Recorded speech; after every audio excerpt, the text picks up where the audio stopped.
ఇప్పుడు కేటీఆర్ చెప్తాడు ఎవరికి? కిషన్ రెడ్డికి. కిషన్ అన్న ఈ నిధులు రాకుండా చూడుర్రి, మీరు అధికారంలోనే ఉన్నారు కదా, ఇండియన్ రైల్వే ఫైనాన్స్ కార్పొరేషన్ నుంచి రావాల్సిన నిధులు మీరు ఎట్లనన్నా చేసి ఆపుర్రి, తెలంగాణకు రానియకుర్రి, మీరు వేరే సైడ్ మళ్లించుకోరు అని ఈ కేటీఆర్ అనే దొంగ చెప్పుడు ఆ కిషన్ రెడ్డి అనే తెలంగాణ ద్రోహి ఆ కిషన్ రెడ్డి అమలు చేయడం.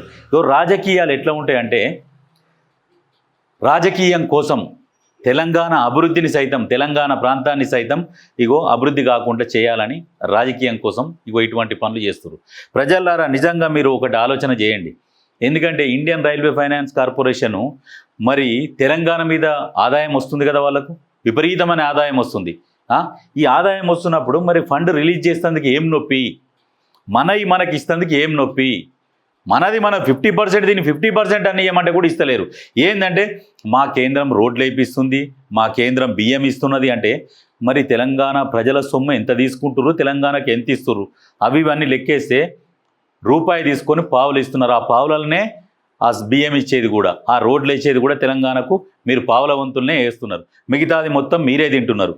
ఇక్కడ ఈ అభివృద్ధికి మీకు చేతనైతే, బీజేపీ ఎంపీలు మీకు చేతనైతే, చిత్తశుద్ధి ఉంటే, తెలంగాణ అభివృద్ధి కావాలి అని ఉంటే, తెలంగాణ ప్రజలు బాగుపడాలన్న ఆలోచన ఉంటే మీరు వెంటనే ఈ నిధులు విడుదల చేపియ్యి. 2వ ఫేజ్ మెట్రో 2వ దశ పూర్తి చేసుకుంటుంది.